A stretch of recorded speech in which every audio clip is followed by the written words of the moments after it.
Valeu, aqui de novo, voltando pra vocês. Tem vários elementos apelões aqui dentro do jogo do Elden Ring e agora ele tá concorrendo ao GOT. A DLC do Elden Ring tá concorrendo ao GOT como um dos melhores jogos do ano, cara. Eu tava pesquisando no YouTube recentemente e eu descobri que não tem muita coisa falando sobre a morte destinada no Elden Ring. Não é igual as outras histórias onde eles falam de Raya Lucaria, do Radahn, ou até tipo da história da Áurea em si. Que no caso tem aí conteúdo de 20, 30, 50, até 2 horas de conteúdo aí falando sobre a história do Elden Ring. Só que morte destinada tem muito pouco. Então eu procurei saber o porquê. Eu entendi, é porque realmente a história ela é muito pequena. E depois de ter estudado um pouco sobre ela, eu descobri algumas coisinhas que eu quero estar relatando aqui dentro, num formato de história. Não vai ser muito longo, até porque é muito fácil entender a morte destinada dentro do cenário de Elden Ring e como funciona a morte também.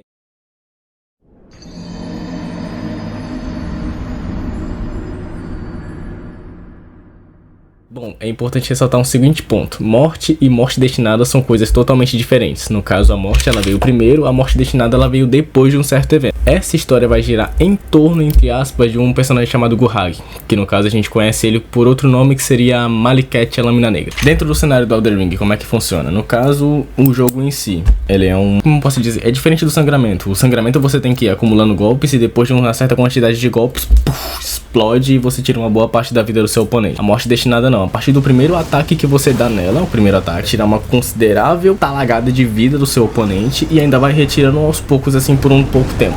Acho que uns 5 segundos ainda de drenação de vida que ela tem. Isso agora, na questão da lore do Elden Ring, ela é vista no sentido literal. Morte, acabou. É ali. É a finalização da vida de um ser da Terra Intermédia. Originalmente, o ciclo da vida seguia de forma normal, nasce, cresce, envelhece, morria. A Marika, depois que se tornou a líder da Grande Vontade, a representante dela em si, que tinha posse do Anel Pristino, ela deu uma alterada nisso daí. Ela retirou a Runa da Morte dentro do Anel Pristino, que acabou definindo todos os seus descendentes como imortais.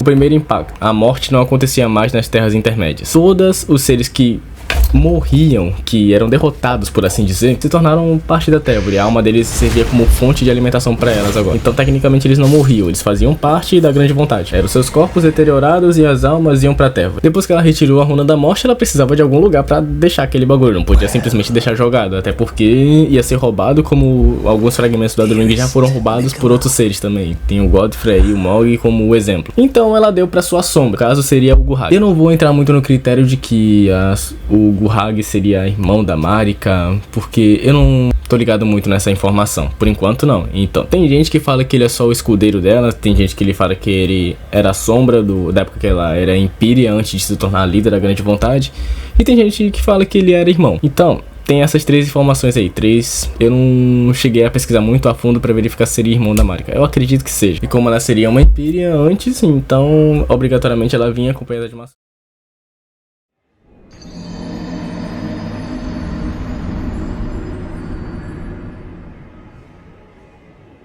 Como o Gurhag seria o ser que ela mais confia dentro das Terras Intermédias, ela deu a Runa da Morte para o Gurhag e ele começou a trabalhar como carrasco das Terras Intermédias, ou seja, cada um que levaria o golpe da sua lâmina falecia, sendo mortal ou deus. Depois de um tempo surgiu uma ameaça aos deuses, no caso no tempo da Marika. E o que seria essa ameaça? São seres que conseguiam utilizar as chamas negras, que no caso seriam chamas que podem causar a morte de deuses também, igual a morte, a Runa da Morte. A líder deles, que no caso essa equipe seria chamada de Pele Divina, e a líder deles seria a Rainha dos Olhos Sombrios. Vendo que isso daí ia dar uma merda muito grande, a Marika mandou Gurhag cuidar do serviço. Cara, ó, vai dar merda aqui pra gente, a gente não vai tancar esses caras.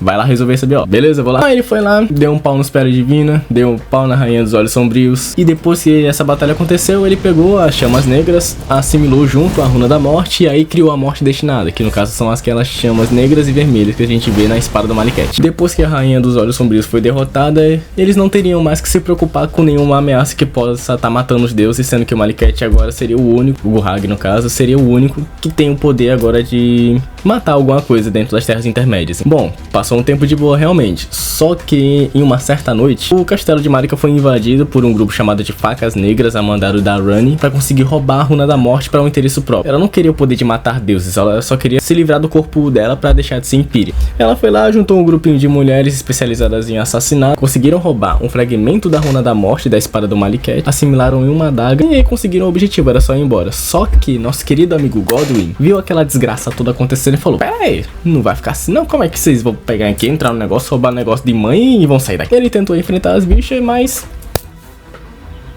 felizmente levou uma peixeirada nas costas e morreu. E com base nisso, eu acredito que por não ser a runa da morte totalmente completa, mas ter o poder da morte, acabou matando somente o corpo, mas isso acabou gerando, como eu posso dizer, uma infecção dentro das terras intermédias.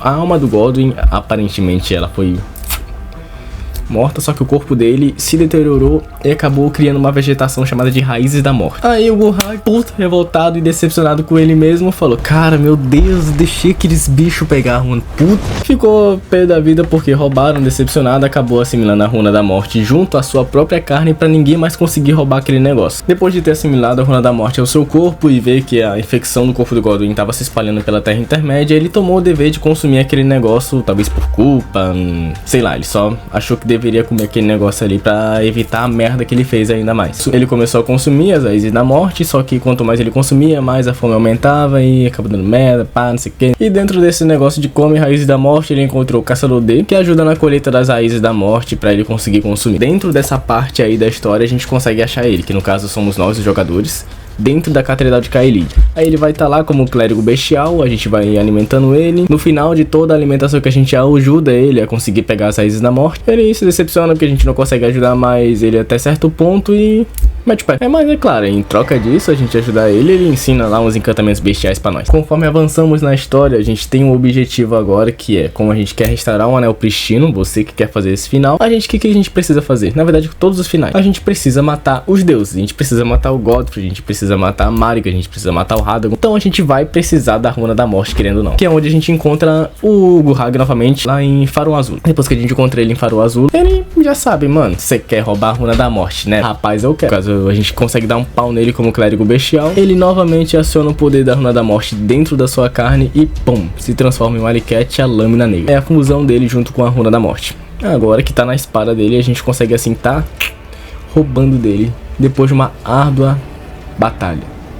Bota a ardua. A gente vai lá, derruba o Maliket, pega a Runa da Morte, atira ele do corpo dele. E depois que a gente consegue a Runa da Morte, vai, envolve todas as terras intermédias pra avisar que deu merda, que a gente pegou a runa e a gente tá indo matar a Marika e o Radagon. A gente vai lá, aí você já sabe, a gente vai lá, entra na terra, ele dá um pau na Marika, dá um pau no Radagon, dá um pau na Grande Vontade e acabou. Eu realmente achei que tinha muito mais coisa quando eu comecei a pesquisar sobre a morte destinada, mas não é pouca coisa.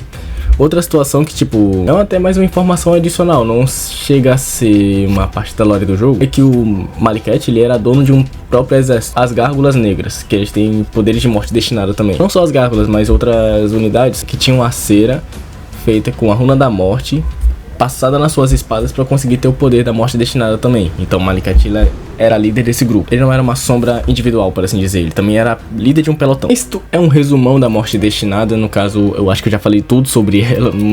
Pelo menos eu não consegui achar uma informação adicional para conseguir estar repassando. Se você já sabe, deixa aí nos comentários. Tá aí pra isso, pra você expressar sua opinião e também passar informações. E o que você acha, cara? Você acha que a DLC do Elden Ring vai levar o GOT esse ano? Eu acho que leva, cara. Não sei você, mas meu voto é pra ir. Valeu, tamo junto aí. Se inscreve no canal pra aumentar nossa tropa ainda mais. E falou! Até a próxima.